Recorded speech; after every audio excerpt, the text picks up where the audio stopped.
Tactical 40K again. Then the last whatever video I did, I predicted that there'd possibly be 10th edition released, and of course it was released. I had no inside knowledge. I just assumed from, let me fix this camera, from the fact that they took down the website. Because I was trying to look up some rules and just kind of go back over the basics, and website gone. So I just deduced that it probably was happening, and of course they did.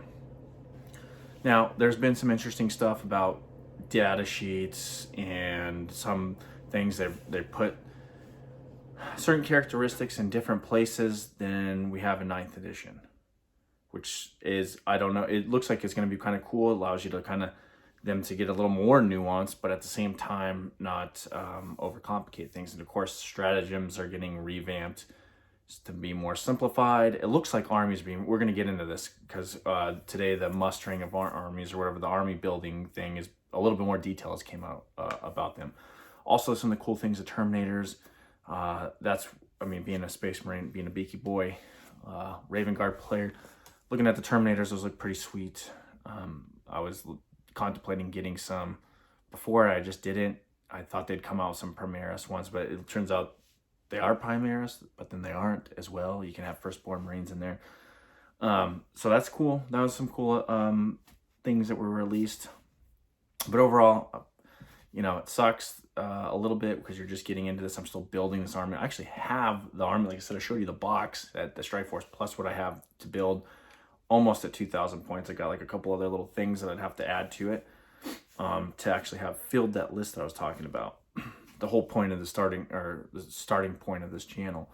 But anyway, I did pick up some guys. So I went to the new local shop, Warhammer shop, and it's pretty cool. It's not super huge, but they got some, you know, good tables. It's super clean. Guys, super nice. And I was in there, so I kind of felt obligated to buy something. And I was like, what am I going to get? Well, I got some stuff for doing bases, some of the technical paint, which is actually pretty legit. Two, I couldn't help myself when I got that. I saw a little gem sitting on the shelf that I wanted to add to my army. That it's actually, you know, maybe a lot of people would not. I haven't seen too many people actually use these in tournaments, this guy. But I have, throwing back to the Dark Angels, my first army was a Dark Angels army, which, by the way, the Lion's out. That's cool. The Lion is super awesome, but former Dark Angels player, so I looked at that. I was like, that's sweet. My first army. But anyway, I had this guy with as a agent in the Imperium, and it was the Vindicaar Assassin. Of course, I had a different pose, which I don't know where that is. I have that somewhere, probably at my mom's or whatever. Let's go see. But I picked up this gem because I wanted to add him. He's got some cool abilities. You can see I've already painted a lot of them. He's not completely done, but I've got quite a bit. So I had all these other models that I told you I was painting, and I just went ahead and I got this guy, and I was kind of excited about it. So I went ahead and just threw them together and painted them. And I was trying to get that because I was talking to the guy at Warhammer, and I was trying to get that real matte finish. So like you look at him and you're like, well, what kind of black is that? It really doesn't like look like, but that's what it's supposed to be. It's supposed to be like, you know, this material that's kind of like a matte black that's not necessarily like armor.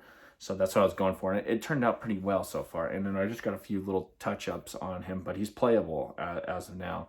And then I want to do some of the terrain, like I need to work on this a little bit, but there's a few things, but he looks cool. Right now, his current rules are super awesome. I like them. They fit in with the Raven Guard.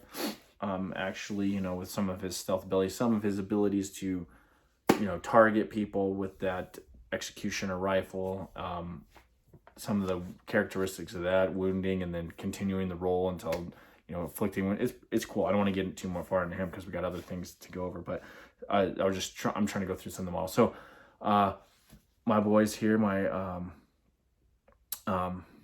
Vanguard veterans, they're essentially tournament ready. I got some more basing, fix up the basing, but here's, you know, some of the stuff I got at that Warhammer stuff. So I got the technical paint and then a couple of little bushes to work around. And then of course, he's pretty much done. He's almost done. I mean, I got to do a little bit around some of his little deals around his legs and then this rock here, but essentially he's good to go. Hopefully these guys in 10th edition will still be legit and still be playable. I don't know.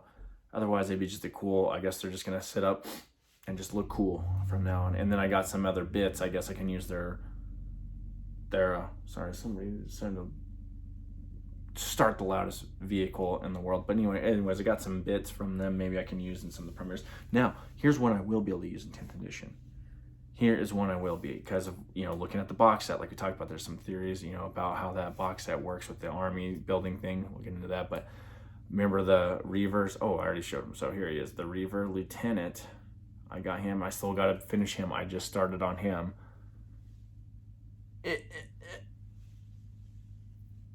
Come on, dude. Zoom in on that guy.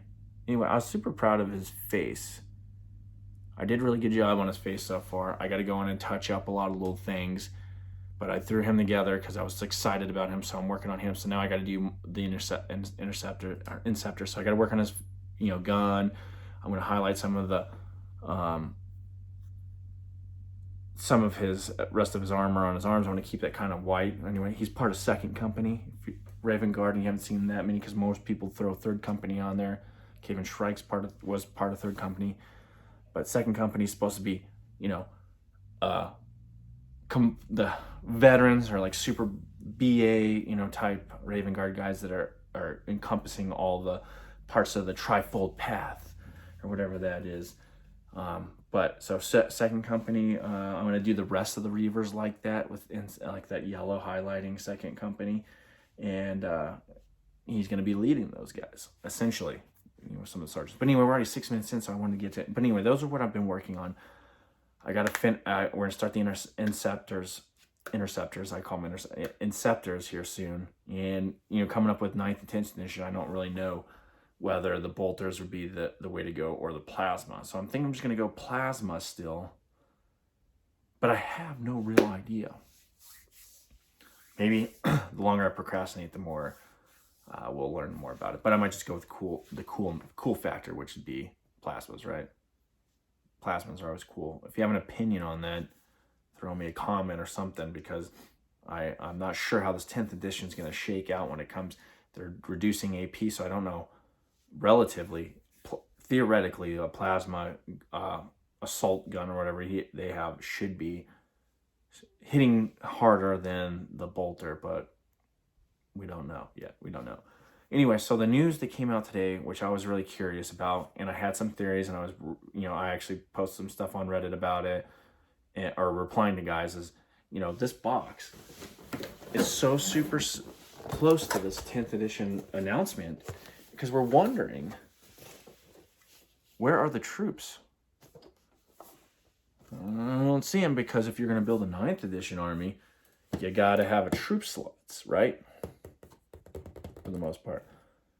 But this box that was just released not too long ago did not have them. So I'm sitting here and I'm contemplating, as they release the 10th edition, maybe this is 10th edition compliant, right? Maybe when they came out with these troop choices, these choices of units, they had 10th edition in mind. Excuse me. So, with that, as a thought, we go over here. So, what they posted today about the army breathing, which gives us a little bit of light, which does go along with that theory that a lot of these box sets and the newer combat controls are, one, they're compliant with 10th edition. They've said that with the combat controls, but these are also compliant, I believe, that they are intended for 10th edition use to build armies, these Strike Force boxes, or Battle Force boxes, Raven Strike Battle Force box, and then the Imperial Fist one, and then whoever else they have too, Salamanders and White Guard. All those are intended to give you a good start. So what do we have here? So we look at, anyway, going to what Warhammer released today. So simple, their thing is simplified, not simple. For them on this thing. So we look at it, you're going to have this, the same size of battles as you've had in the past, and I guess the boarding actions are a little, aligned with the combat controls. But here we go. So you're going to pick your battle size, which they have it standardized, 1,000, a 2,000, a 3,000 point game, which is pretty interesting. And it says, 500 point games are still perfectly possible. Of course, the Warhammer core rules are going to be optimized to these 3 battle sizes. So it's the incursion, the strike force, and the onslaught. 1,000, 2,000, 3,000 points would be interesting to see if anybody goes to that 3,000 points. Maybe we haven't seen how the points breakdown are going to be.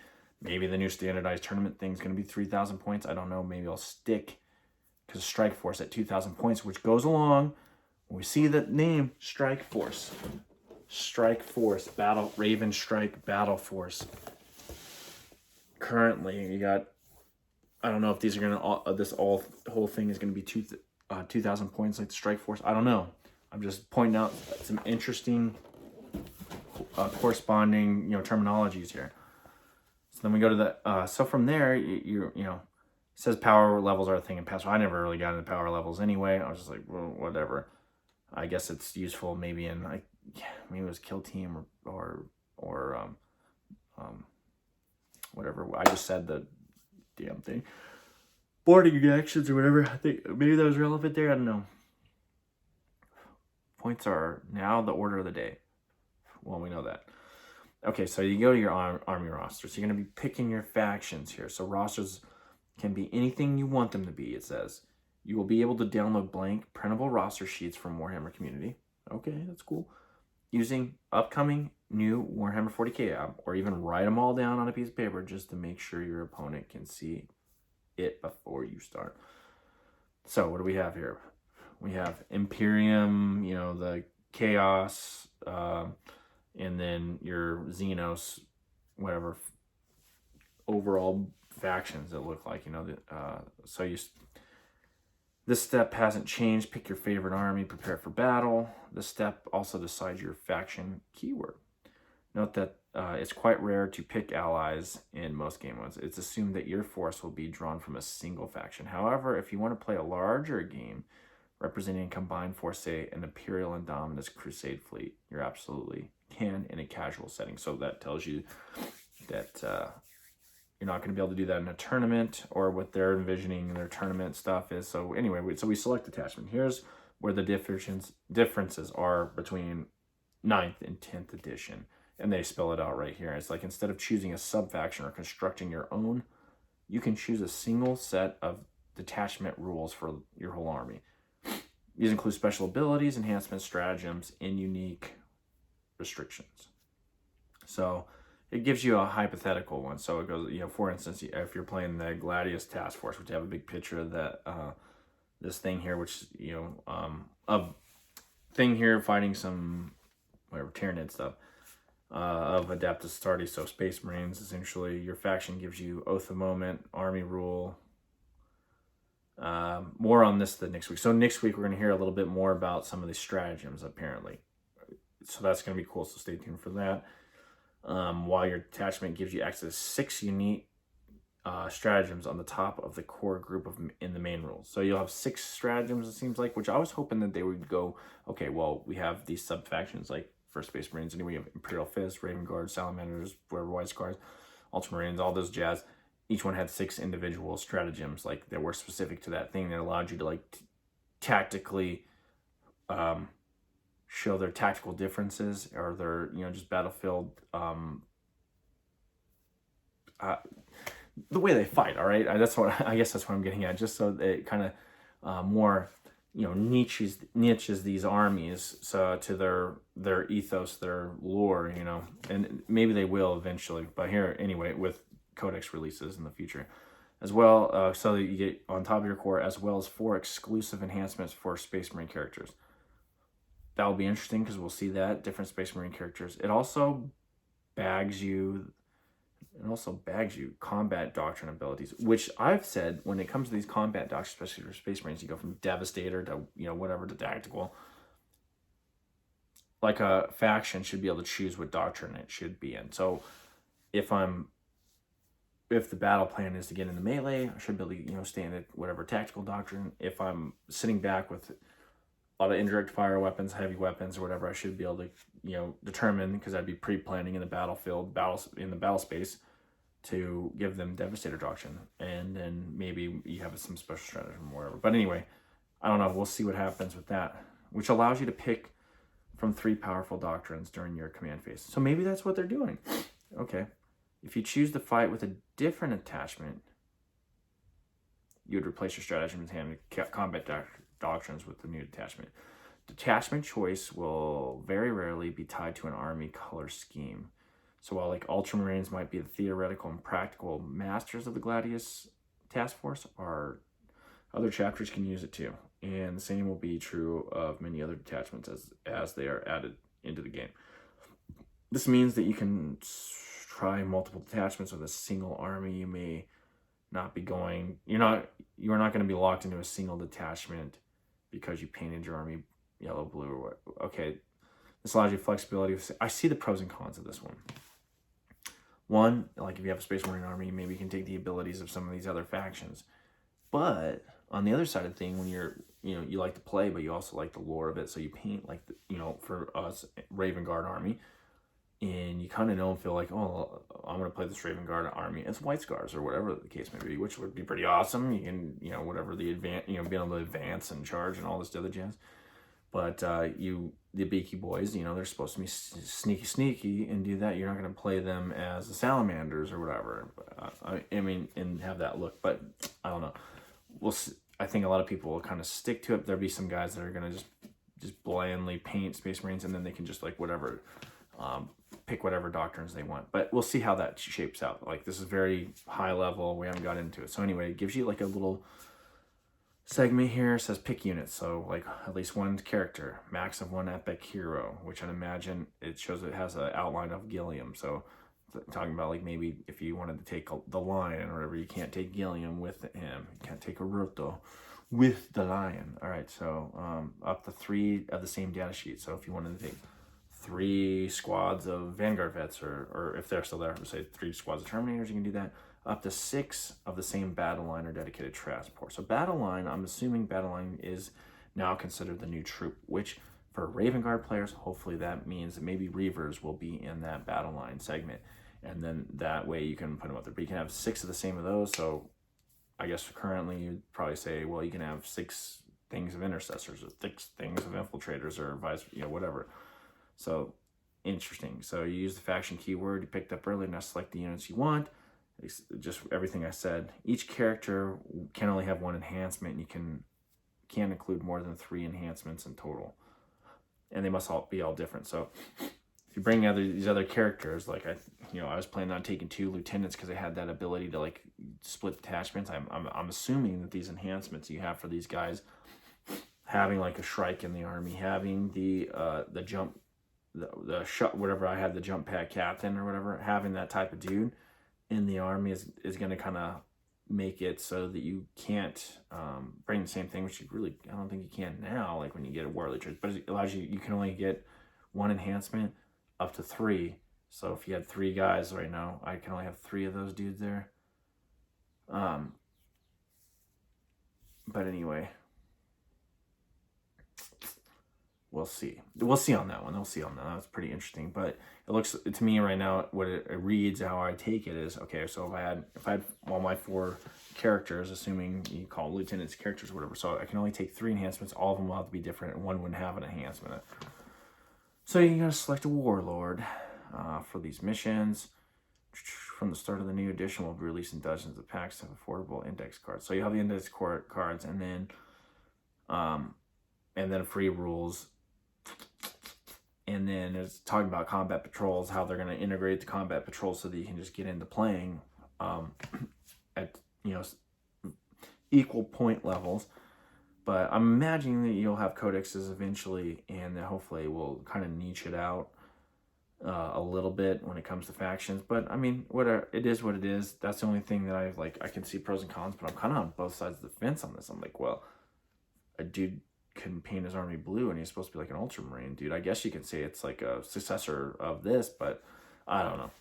I don't know how that's gonna shake out. I don't know. Maybe I'm just I'm over. But I actually like the flexibility because I'm like, well, what the heck? I think I'll go to this one. I want to play my Raven Guard as Blood Angels or whatever. I don't know. We'll see. We'll see how this all works out, or a sub-faction of them, or I don't know. But that's what has been released today, and I'm already 20 minutes deep into this thing, so we're going to end it there. Hopefully be finished painting with some of these dudes, get my Inceptors up, and then start working on this box. Probably start with the Reavers because I actually am enjoying painting my Lieutenant Reaver. Super cool model, by the way. So I kind of want to get him some boys under his command, and then work on the Eliminators. Probably instead of doing the ghillie suit style, I'm probably going to do more of a digital cami maybe, or old school cami, or maybe just straight blacked and straight black cloaks. But anyway, peace. Talk to you later.